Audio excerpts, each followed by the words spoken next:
నేను మీ పిఠాపురం సాక్షిగా నిజాలే చెప్తా ఉన్నా. గవర్నమెంట్ వచ్చిన తర్వాత చిన్న చిన్న కార్యకర్తల మీద కేసులు పెట్టి లోపలేశారు. వాళ్ళని కాదండి లోపలేయాల్సింది,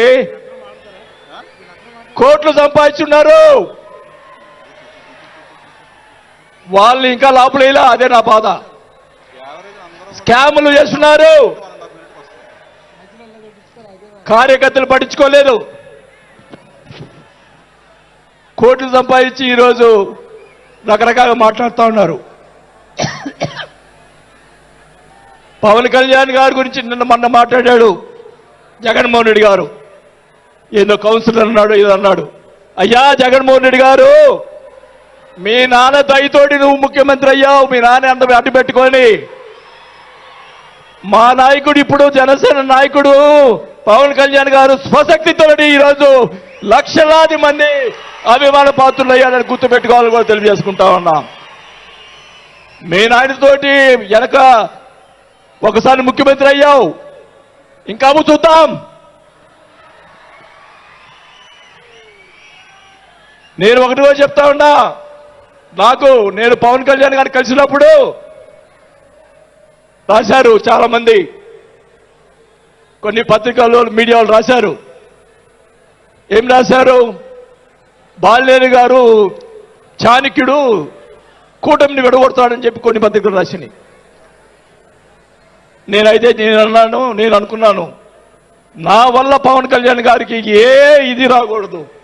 నా ధ్యేయం, నా కోరికల్లా ఆయన పైకి ఎదగాలని తప్ప వేరే ఉద్దేశం లేదు.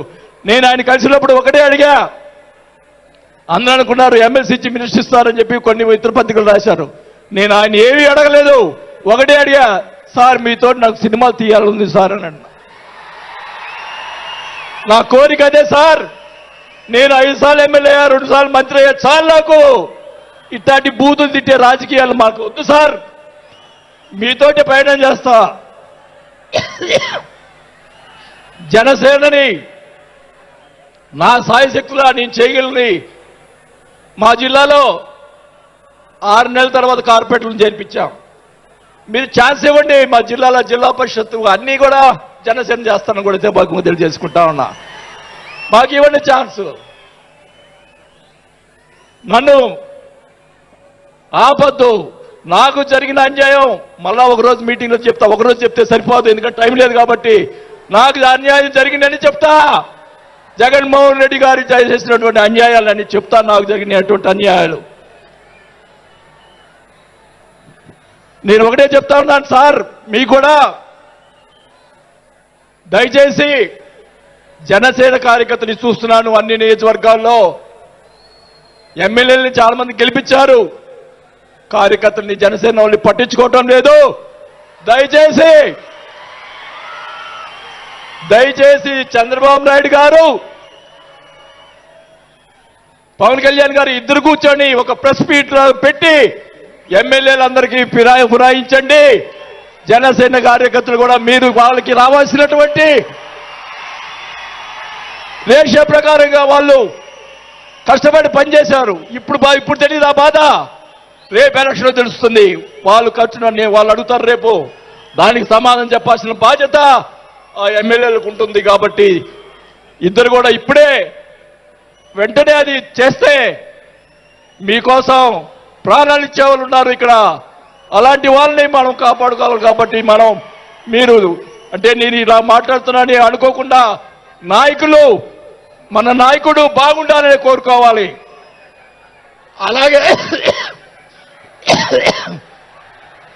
అలాగే మీరు కూడా జన సైనికులు కూడా మీరు కూడా మీ పక్కన వాళ్ళని మంచిగా చూడండి.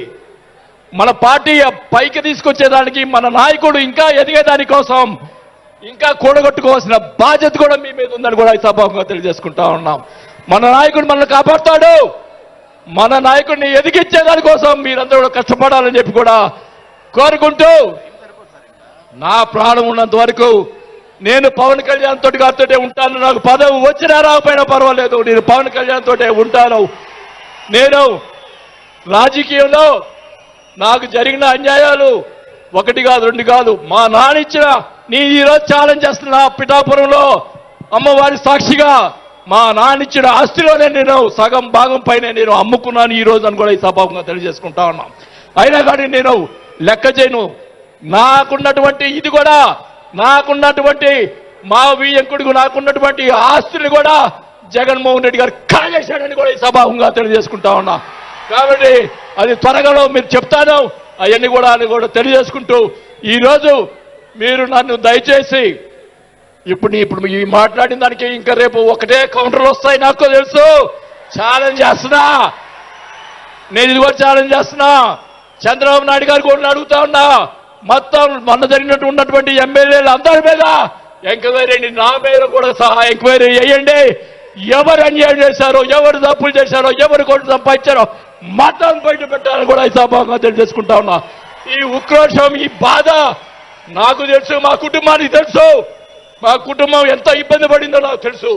కాబట్టి పవన్ కళ్యాణ్ గారు ఆయన ప్రతిపక్షంలో ఉన్నప్పుడు కూడా బాల్యం లాంటి మంచి వాళ్ళు అని అన్నప్పుడే నాకు ఆ రోజు నేను చేరుండాల్సింది పవన్ కళ్యాణ్ గారిని. కానీ ఈరోజు అది నాకు ఆ రోజు రాత బాగాలేదు కాబట్టి ఈరోజు ఇలా ఉన్నాను. నాకు పోయినా పర్వాలేదు, కానీ నేను ఆయన సేవ చేసుకున్నాను. కానీ నా కోరిక, నాకు రాజకీయ పదవి వచ్చినా కాబట్టి నాకు ఒక కోరిక ఏంటంటే, పవన్ కళ్యాణ్ గారు నాకు మాట ఇచ్చాడు సినిమా తీస్తానని. ఆ సినిమా తీస్తే చాలని చెప్పి కూడా శ్రీబాబు గారు తెలియజేసుకుంటూ సెలవు తీసుకుంటున్నా. జై జనసేన. గౌరవనీయులు తెలంగాణ రాష్ట్ర ఇన్ఛార్జ్ శ్రీ వీరమూరి శంకర్ గౌడ్ గారిని మాట్లాడుతుంది. దయచేసి తక్కువగా 1.5-2 నిమిషాలు అందరూ కూడా టైం దయచేసి. జనసేన ఆవిర్భావ సభ శుభాకాంక్షలు అందరికీ. అదేవిధంగా ప్రత్యేకంగా పిఠాపురం వాసులందరికీ పేరు పేరున ధన్యవాదాలు. మీ యొక్క ప్రేమ, ఆదరణ ఈరోజు భారతదేశంలో ఎక్కడ